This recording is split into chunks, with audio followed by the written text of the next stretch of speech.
ఈరోజు మనం మాట్లాడబోతున్న సినిమా నాగబంధం గురించి.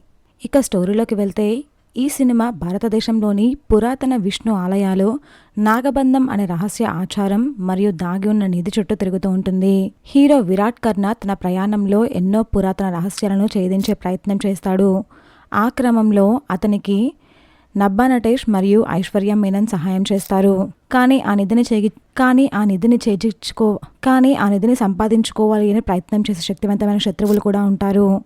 చివరికి నాగబంధం వెనుక ఉన్న అసలు రహస్యం ఏమిటి, ఆ నిధి ఎవరికి దక్కింది అనేది సినిమా స్టోరీ. ఈ సినిమాలో ప్లస్ పాయింట్స్ ఏంటి అంటే mythological adventure concept, grand visuals and VFX, action sequences, background music, production values. మరి ఈ సినిమాలో మైనస్ పాయింట్స్ ఏంటి అంటే రన్ టైం కొంచెం ఎక్కువగా అనిపిస్తుంది. ఫస్ట్ హాఫ్ నెమ్మదిగా సాగుతుంది. కొన్ని సీన్స్ మరింత బెటర్గా రాసి ఉంటే బాగుండేది అనిపిస్తుంది. మొత్తానికి నాగబంధం ఒక grand mythological adventure movie. Visuals, VFX, action మరియు పురాణాల నేపథ్యంలో సాగే కథ సినిమాకి ప్రధాన బలం. కథనం కొంచెం నెమ్మదిగా ఉన్నా ఈ జోనర్ సినిమాలు ఇష్టపడే వాళ్ళు ఒక్కసారి తప్పకుండా చూడొచ్చు. నా వరకు అయితే నేను సినిమాకి తిరిగిస్తున్నాను. మరి సినిమా చూసిన వాళ్ళు మీకు ఎలా అనిపించిందో కమెంట్ చేయండి.